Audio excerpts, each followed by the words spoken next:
Las luces fluorescentes zumbaban su canción muerta y familiar sobre los pisos pulidos del Centro Médico Infantil de Seattle. Marcus Webb se arrodilló junto a su carrito de limpieza, sus manos oscuras y curtidas se movían con precisión practicada por el linóleo. Su uniforme de limpieza azul marino estaba impecable, un ritual de dignidad. Él se mantenía a pesar de los turnos de 12 horas, del 40% de su ingreso mensual consumido por esta misma instalación, del agotamiento que vivía permanentemente en sus huesos y en las cámaras más profundas de su corazón. No escuchaba los pasos que se acercaban.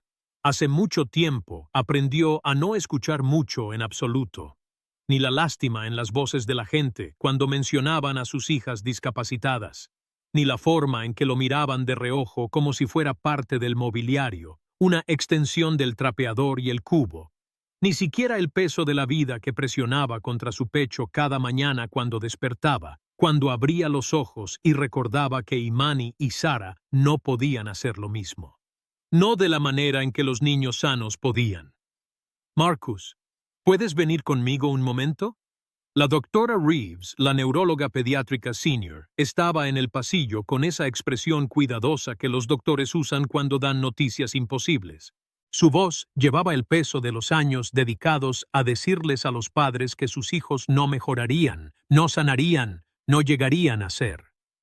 Marcus se enderezó lentamente, su espalda baja protestando con un dolor agudo que había aprendido a ignorar.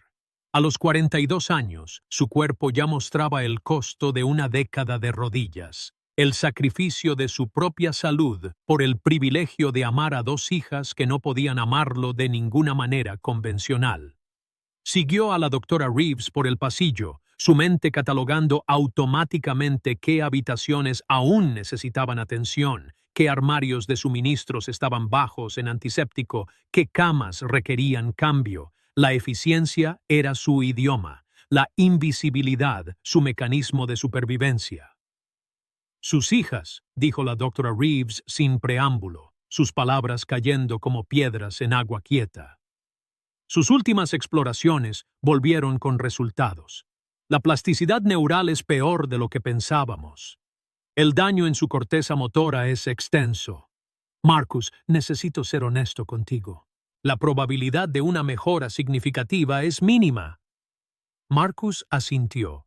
Ya había escuchado esto antes, lo volvería a escuchar. Se había convertido en un experto en el lenguaje de la desesperación médica, la forma cuidadosa en que los médicos decían imposible manteniendo contacto visual, el tono suave que usaban para destruir la esperanza.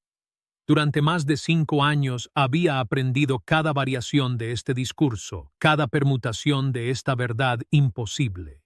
Imani y Sara, de 5 años. Nacieron a las 28 semanas después de que su esposa, Donna, sufriera un accidente cerebrovascular catastrófico durante el parto. Ella murió 3 días después de que nacieron. Los gemelos sobrevivieron, pero la supervivencia tenía un precio escrito en el lenguaje de la parálisis. Parálisis cerebral cuadriplégica. Sin habla, sin movimiento, sin esperanza, según cada especialista en el estado de Washington. Sin futuro, según el sistema que ya había dictaminado que sus vidas habían terminado antes de que realmente comenzaran.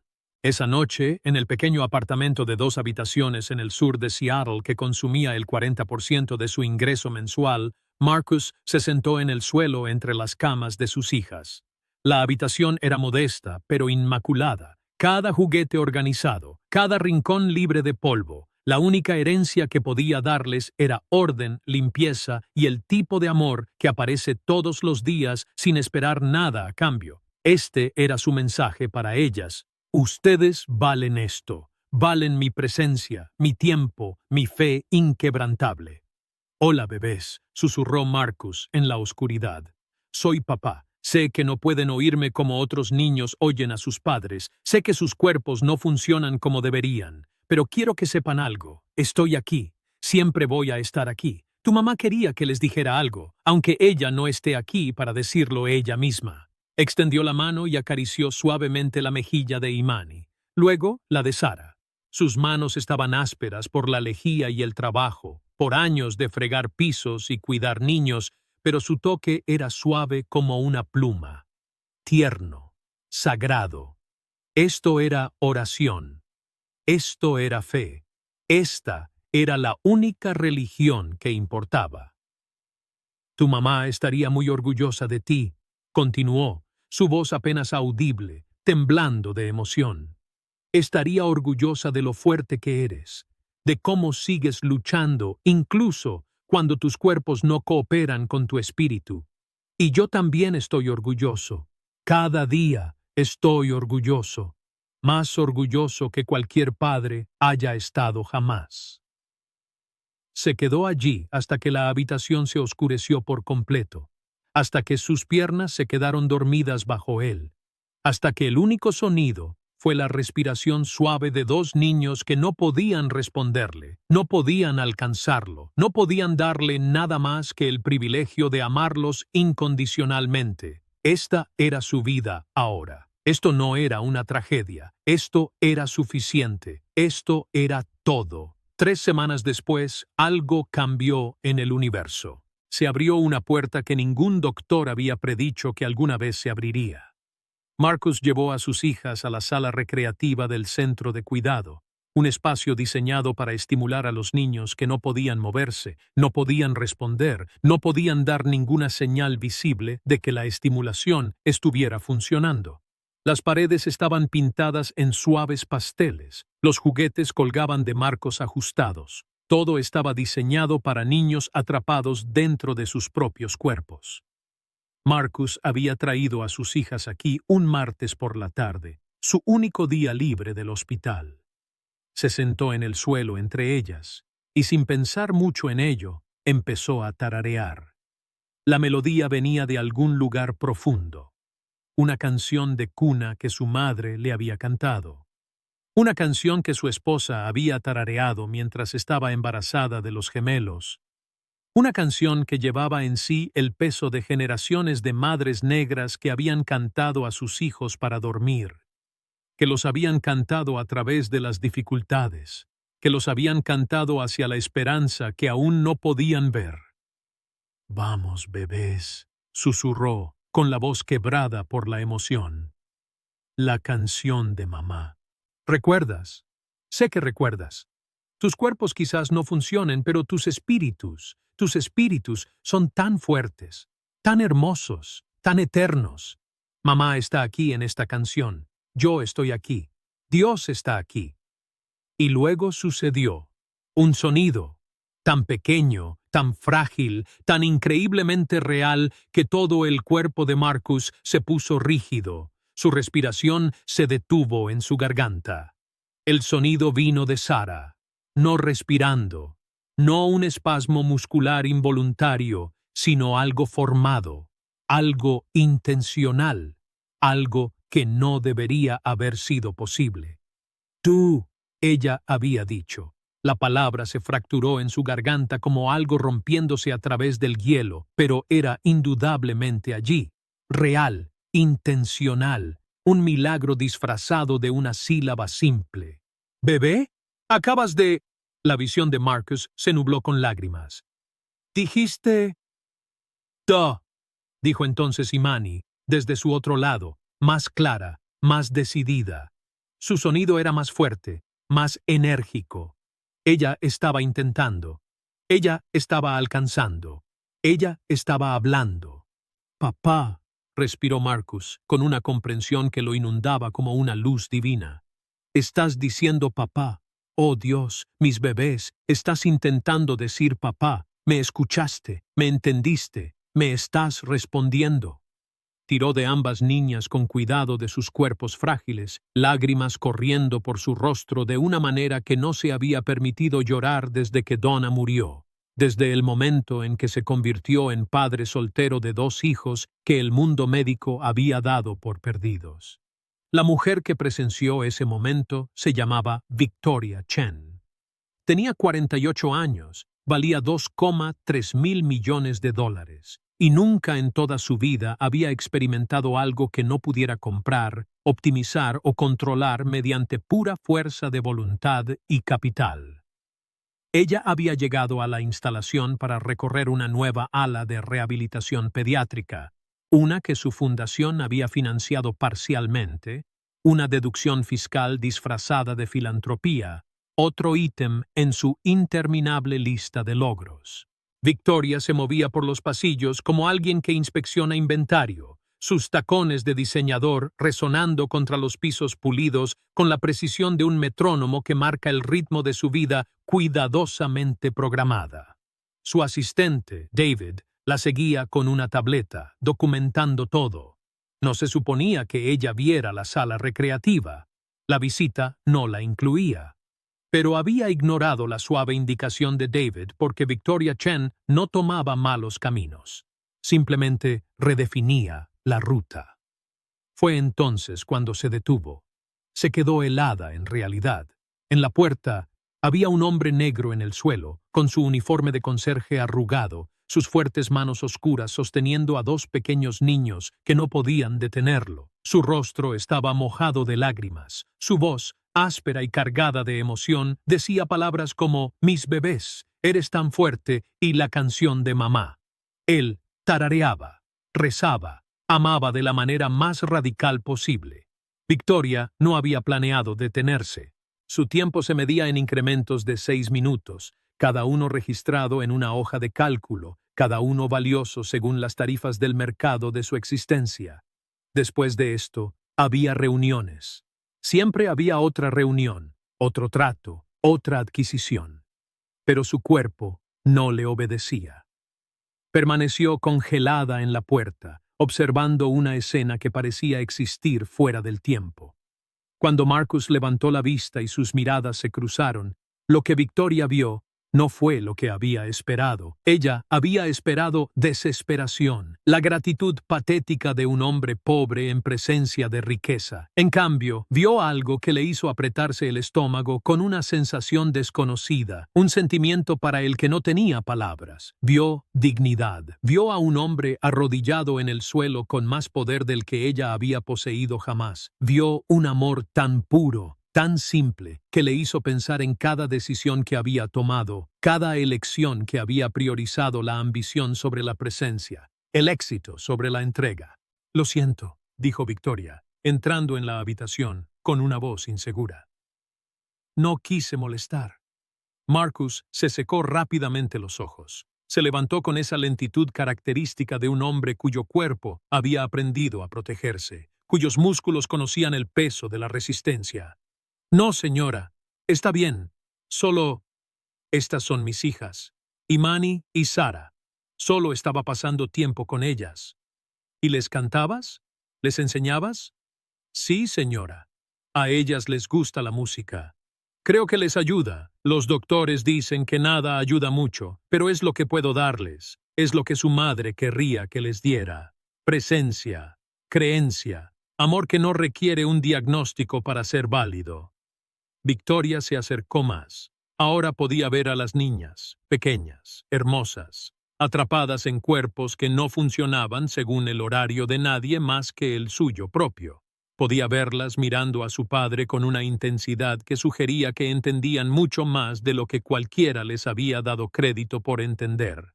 Entendieron el amor, entendieron la presencia, entendieron que su padre nunca se rendiría con ellos.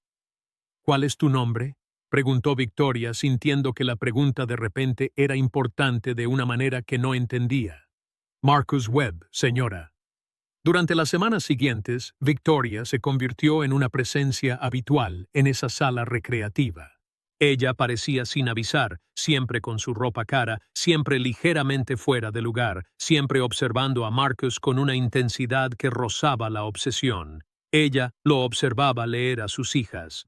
Lo observaba cantar, lo observaba ejercitar sus extremidades con paciencia, explicándoles lo que hacía aunque ellas no pudieran responder. Lo observaba amarlas de maneras que parecían imposibles. Y comenzó a suceder algo milagroso. Imani hizo nuevos sonidos, algo que podría haber sido ma.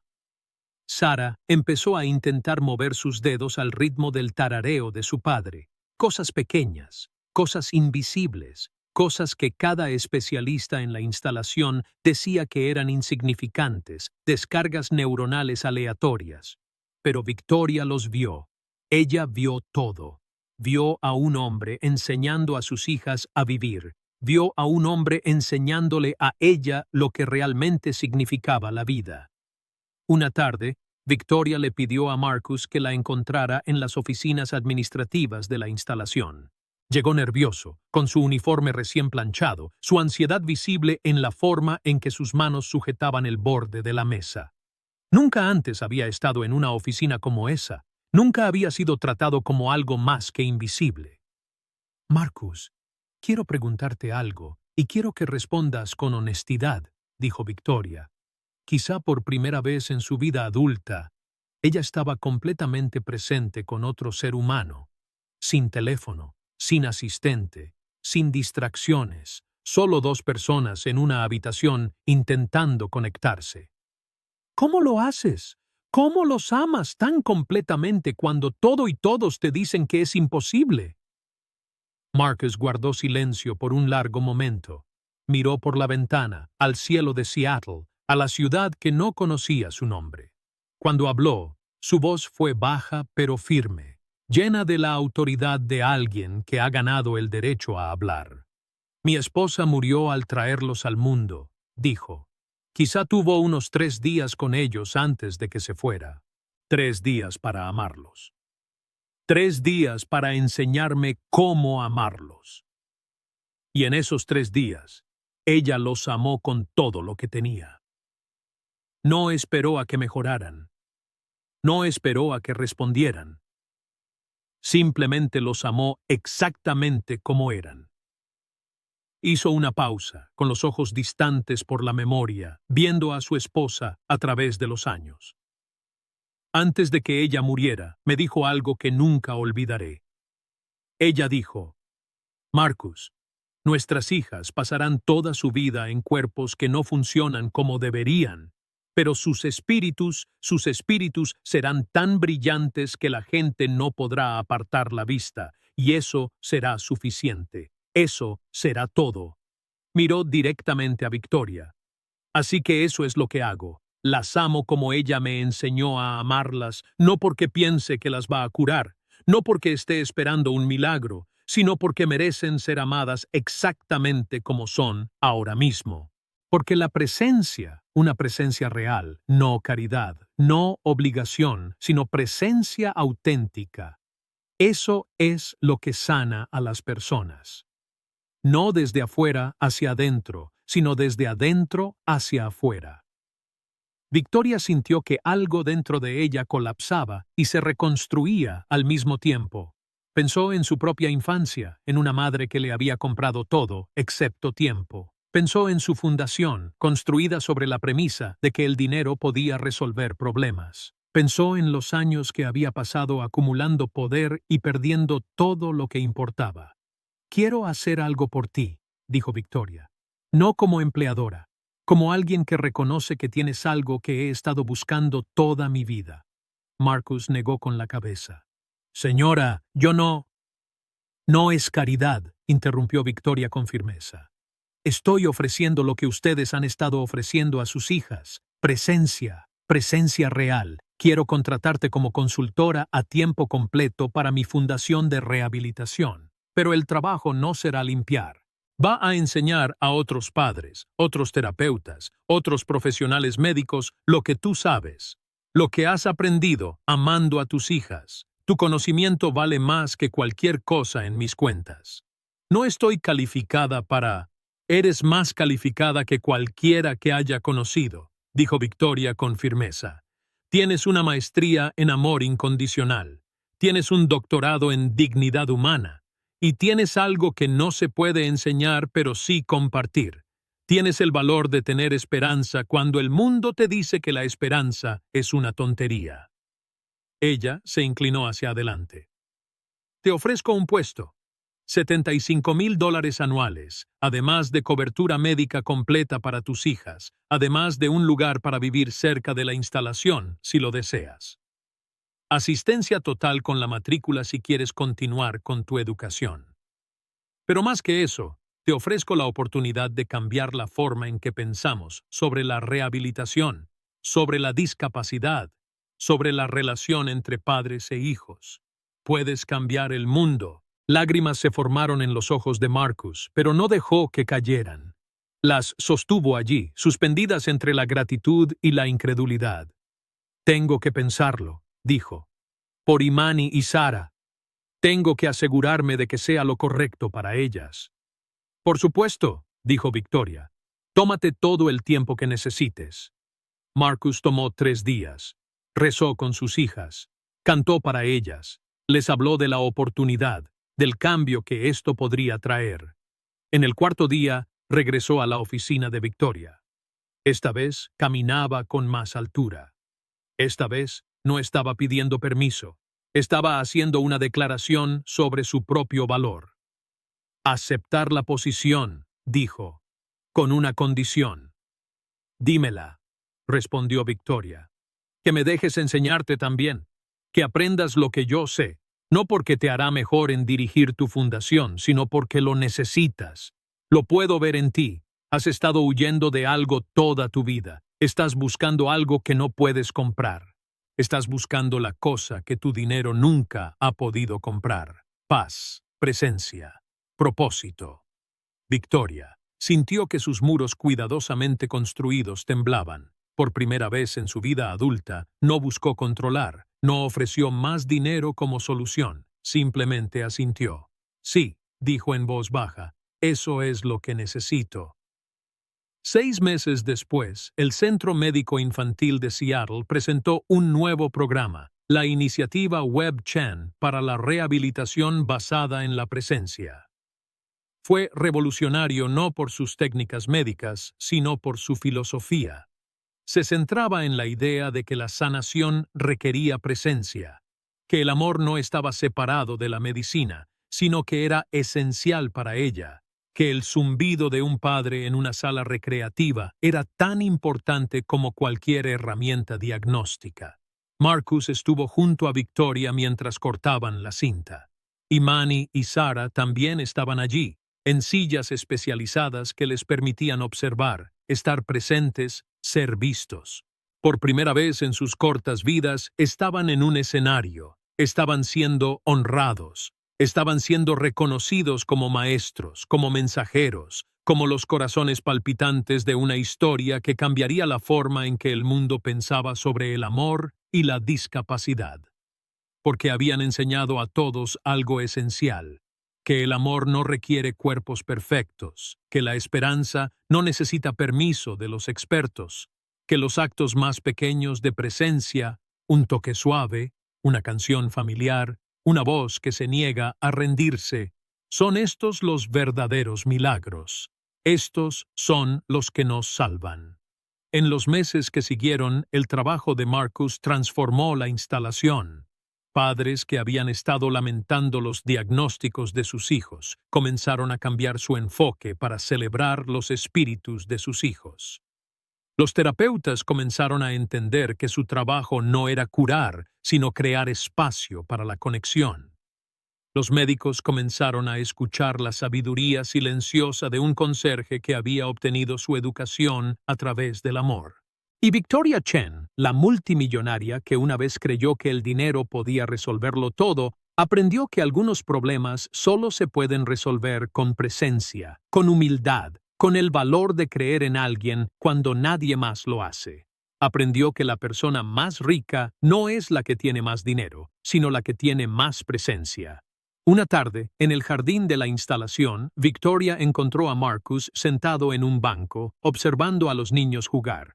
El sol de Seattle se estaba poniendo, pintando el cielo con tonos de oro y ámbar. Era hermoso.